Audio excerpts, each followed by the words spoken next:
జగన్మోహన్ రెడ్డి ఈ సైకో నా కొడుకు మీరందరూ అనుకుంటున్నారు ఏంటంటే మీరందరూ ఏమనుకుంటున్నారంటే చిన్న దొంగ అనుకుంటున్నారు. ఇది చిన్న దొంగ కాదు, చాలా పెద్ద దొంగ.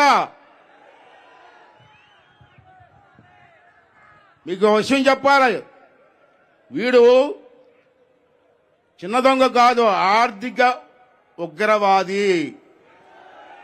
ప్రెస్ వాళ్ళు రాసుకోండి హెడ్లైన్స్. వీడు ఆర్థిక ఉగ్రవాది, ధన పిశాచి. ఎందుకన్నానంటే ఈ మాటలు, వీడి మీద ఎన్ని కేసులు ఉన్నా తెలుసా మీకు? మీరు జైలుకి వెళ్ళాడు అనుకుంటున్నారు, వీడి మీద ఎవరికీ లేని కేసులు ఉన్నాయి. ఒకసారి చూసుకుంటే ఆశ్చర్యపోతారు మీరు. సిబిఐ కేసులు 13 కేసులు, ఈడీ కేసులు 9, ఇతర కేసులు 9. ఇన్ని కేసులున్న ముఖ్యమంత్రిని ఎక్కడైనా భారతదేశంలో చూశారండి మీరు? ఇటువంటి పనికిమాల నా కొడుకా మనకు ముఖ్యమంత్రి?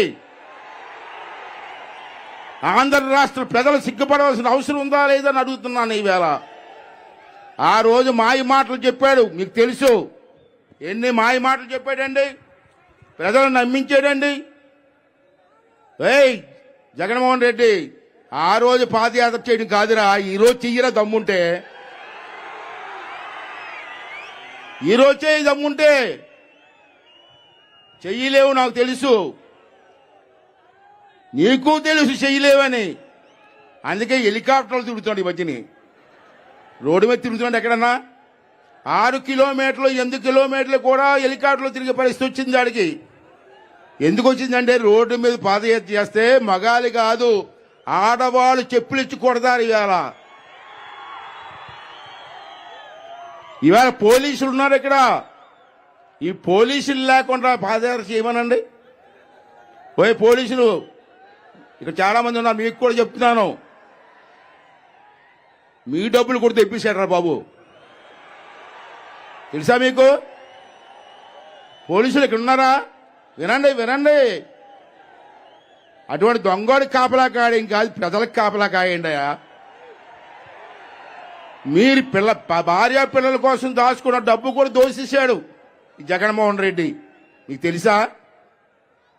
అసలు ఆలోచన చేయండి. ప్రజాస్వామ్యాన్ని కాపాడండి, ఈ రాష్ట్రాన్ని కాపాడండి అని చెప్పి మీ అందరికీ కూడా ఈ సభ ద్వారా మనం చేస్తున్నాను. ఒకసారి చూడండి మీరు ఎన్ని మాటలు చెప్పాడండి. ఎంపీని గెలిపించండి అయ్యా. కేంద్ర ప్రభుత్వం మోడీ గారి మెడలు ఉంచి ప్రత్యేక హోదా తెస్తాడని గుర్తుందా తమ్ముళ్ళు? ఇప్పటికి 18 సార్లు ఢిల్లీ వెళ్ళాడు, ప్రత్యేకమైన ఫ్లైట్లో వెళ్ళాడు.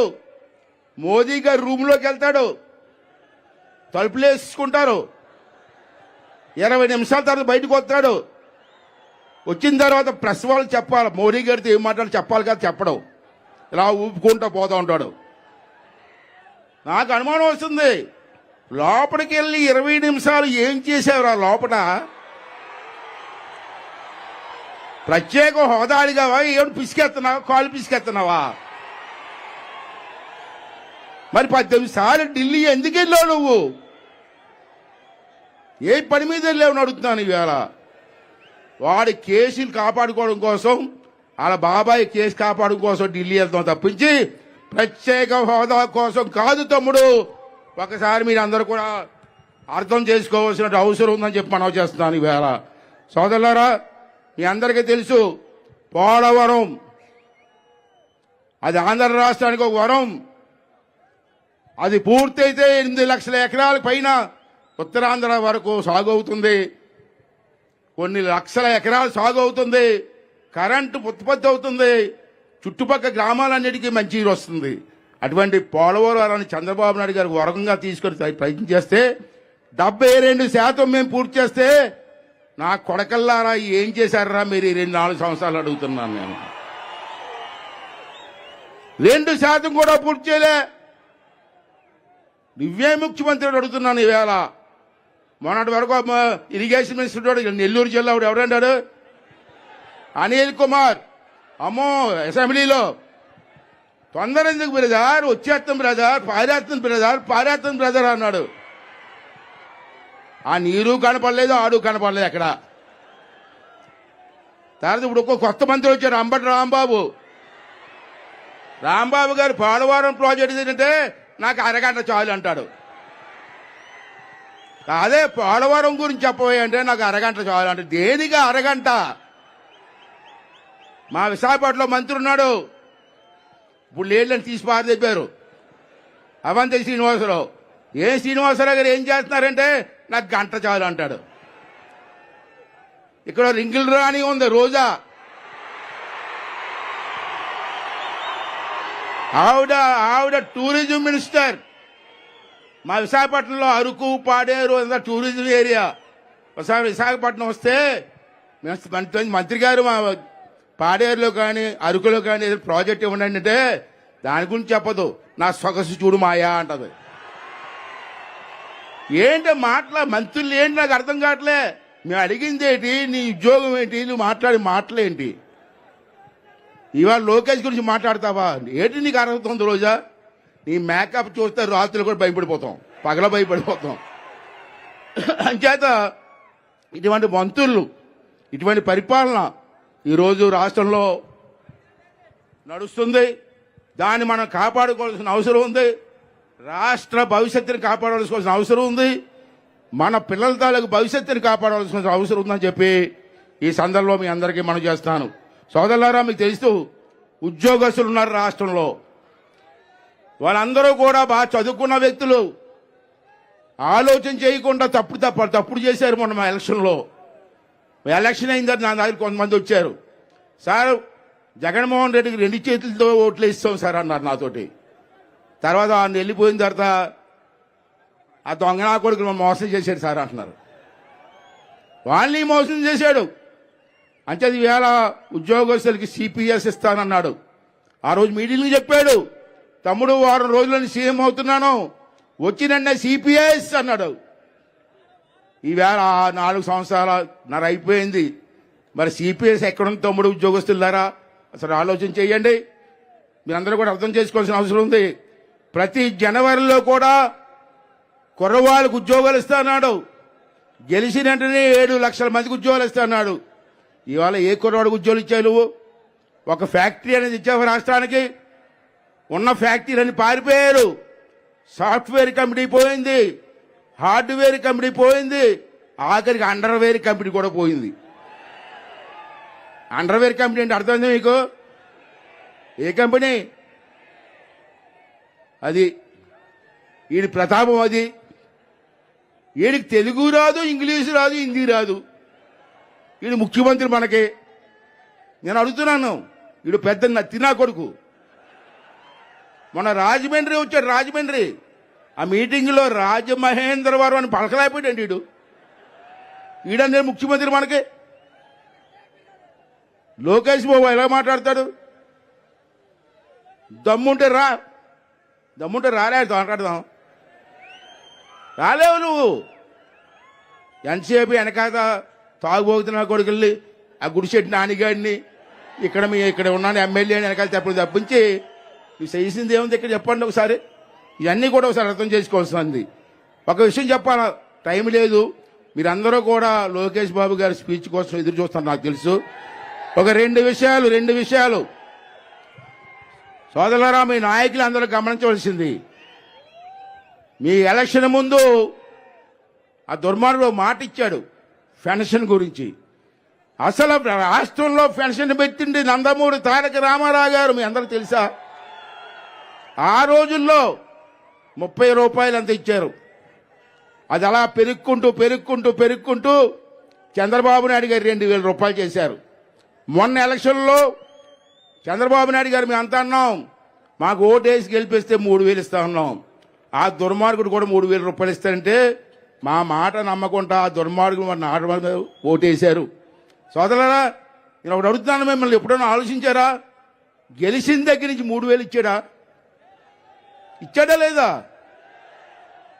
మరి అక్కడ ఎంత మోసం జరిగింది చూసారా? ఎప్పుడైనా ఆలోచించారా? గెలిచిన మొదటి నెల నుంచి కూడా 3,000 ఇవ్వాలి కదా. అలాగే ఇవ్వకుండా మొదటి సంవత్సరం 3,250 ఇచ్చాడు. సారీ 2,250 ఇచ్చాడు. రెండో సంవత్సరం ఇవ్వలేదు. మూడో సంవత్సరం మళ్ళీ 250 రూపాయలు పెంచాడు.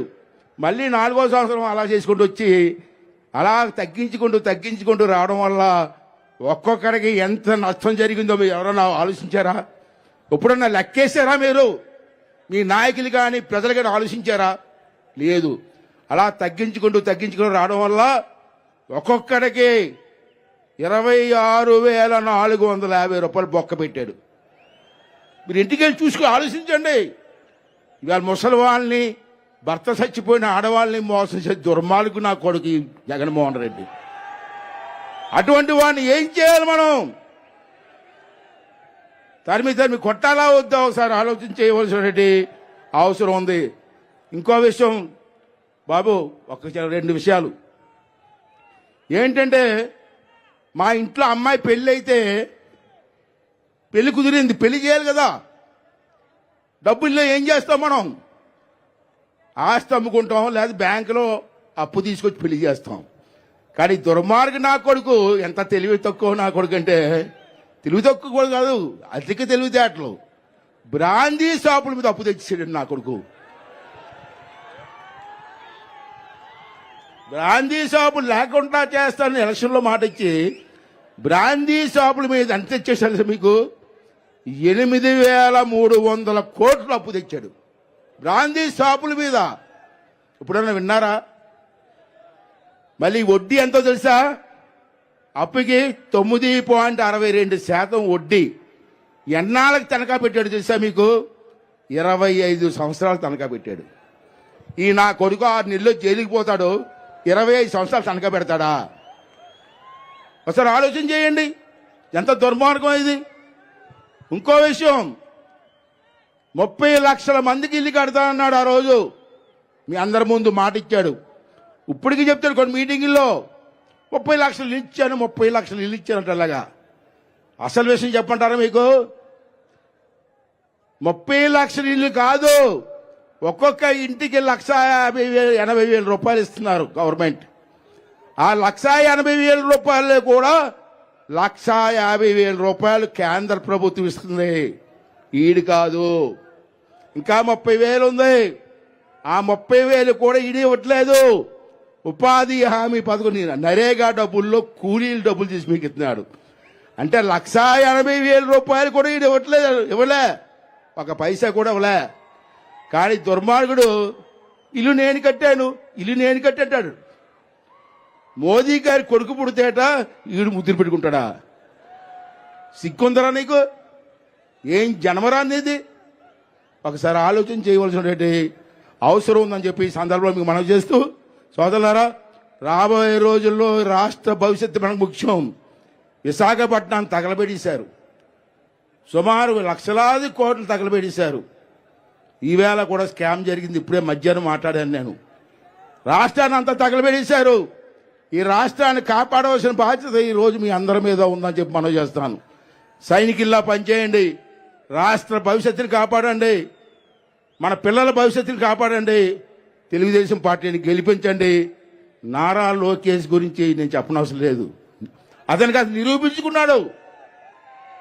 అతను పాదయాత్ర పెడతా ఉంటే నడవలేడు, మాట్లాడలేడు అని చెప్పారు చాలామంది అదోలో. ఈవేళ అతను నడుస్తూ ఉంటే గుండులు అదిరిపోతున్నాయి నా కొడుకులు అందరికీ కూడా. అతను మాట్లాడుతూ ఉంటే నేనే ఆశ్చర్యపోయా, ఎంత మమేక అవుతున్నారండి. ఆ రోజు ఎన్టీ రామారావు గారు వ్యాన్ ఎక్కి ఎలా తిరిగి అందరితో మమేక కలిసిపోయాడో, ఈవేళ పాదయాత్ర స్టార్ట్ అయిందని నేను రోజు టీవీలో చూస్తున్నాను. అంతతో కలిసి అన్ని వర్గాలతో కలిసి మాట్లాడుతూ సొమ్మెత చేస్తూ ఏం కావాలో ఏం చెయ్యాలో చెప్పండి, నాన్నగారితో ఆలోచించి మీకు మేలు చేస్తానని మాట్లాడి పరిసుకొచ్చారంటే, ఇటువంటి నాయకత్వాన్ని మీరు అందరూ కూడా ఆశీర్వదించాలా. ఈ రాష్ట్రాన్ని అభివృద్ధి చేయాలా, రాష్ట్ర భవిష్యత్తుని కాపాడుకోవాలా, అంతేకాకుండా మన పిల్లల భవిష్యత్తుని కాపాడాలని చెప్పి మరొకసారి మీ అందరినీ మనస్ఫూర్తిగా కోరుకుంటూ, మరి రాబోయే రోజు రేపు ఎలక్షన్లో తెలుగుదేశం పార్టీని గెలిపించి ఈ రాష్ట్ర భవిష్యత్తుని కాపాడమని చెప్పి ప్రతి ఒక్కరికి కూడా మనస్ఫూర్తిగా కోరుకుంటూ సెలవు తీసుకుంటున్నాను.